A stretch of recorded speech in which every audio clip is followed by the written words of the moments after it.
بسم اللہ الرحمن الرحیم۔ السلام علیکم friend, welcome to back my channel desi Rizwan tips. تو فرینڈ، آج کی اس ویڈیو میں آپ کو بتاؤں گا کہ وہ خواتین جو شادی شدہ ہیں اور غیر شادی شدہ ہیں تو ان میں رحم اور بچہ دانی کی جو سوزش ہے اور سوجن میں مبتلا ہو جاتی ہیں، تو اس بارے میں آپ کو آج کی اس ویڈیو میں کچھ اہم ٹپس دوں گا جن کو جان کر آپ اس بیماری سے نجات حاصل کر سکتی ہیں۔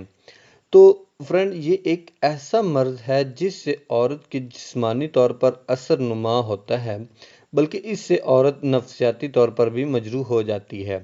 یہ مرض بچہ دانی تک ہی محدود نہیں رہتا، بلکہ یہ انسانی جسم کے بہت سارے اثرات یا اعضاء کو اس طرح متاثر کرنا شروع کر دیتا ہے کہ جیسے لکڑی کو گھن کھاتا ہے۔ یہ مرض اگر کسی بھی عورت میں آ جائے تو یہ دن بہ دن مرض بڑھتا ہی جاتا ہے اور زیادہ ہوتا جاتا ہے۔ اس مرض میں مبتلا عورتیں اکثر کمر درد، سر درد، جنسی اور جسمانی کمزوری میں آپ کو مبتلا نظر آئیں گی۔ تو ان تمام وجوہات سے بچاؤ کے لیے میں آپ کو آج کی اس ویڈیو میں کچھ گھریلو ریمیڈی کے بارے میں انفارمیشن دوں گا، جن پر آپ عمل کر کے آپ اپنی اس مرض پر قابو پا سکتی ہیں۔ تو یہ تمام تر معلومات جاننے کے لیے آپ نے میری اس ویڈیو کو مکمل واچ کرنا ہے بغیر سکپ کیے۔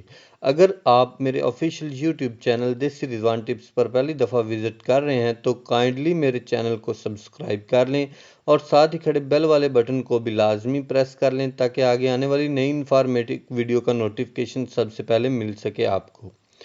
تو فرینڈ، چلتے ہیں ویڈیو کی جانب۔ تو سب سے پہلے رحم میں جو سوجن کا ہونا ہے تو اس سے چھٹکارا حاصل کرنے کا بہترین حل کیا ہے؟ تو رحم میں سوجن کا سے جو ہے نا چھٹکارا آپ حاصل کرنا چاہتی ہیں تو اس کا بہترین حل ہے ساگو دانہ۔ ساگو دانہ کو رحم کی سوزش اور غذا کے طور پر بہت زیادہ بہترین بیسٹ تصور کیا جاتا ہے۔ ساگو دانہ کو آپ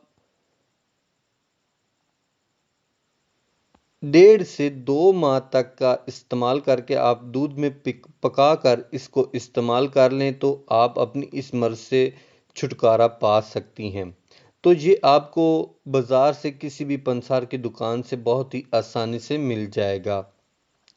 آپ اگر اس موذی مرض میں مبتلا ہیں تو آپ ساگو دانہ کو ایک دفعہ ضرور استعمال کریں، انشاءاللہ آپ کو کافی فائدہ حاصل ہوگا۔ اس کے علاوہ عرق مکوہ اور عرق کاسنی کا عرق بھی رحم کی سوجن اور سوزش کے لیے کافی حد تک مفید ہے۔ عرق کاسنی اور عرق مکوہ کو آپ نے ہم وزن لینا ہے، ان دونوں کو آپس میں ملا لیں اور ہر روز آدھا دودھ گلاس کے ساتھ آپ اس کو استعمال کریں۔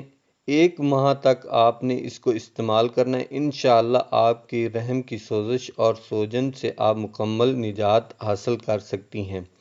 تو جب آپ اس کو استعمال کر رہے ہیں تو اس دوران آپ نے فاسٹ فوڈ اور ترش غذائیں اور بازار سے ملنے والی جن پر مثلاً کہ مسالہ جات والی غذائیں ہیں ان کو ترک کر دینا ہے۔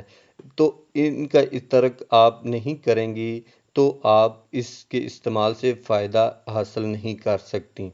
تو فرینڈ، آج کی تھی کچھ انفارمیشن یہ۔ امید کرتا ہوں آپ کو آج کی ویڈیو پسند آئی ہوگی۔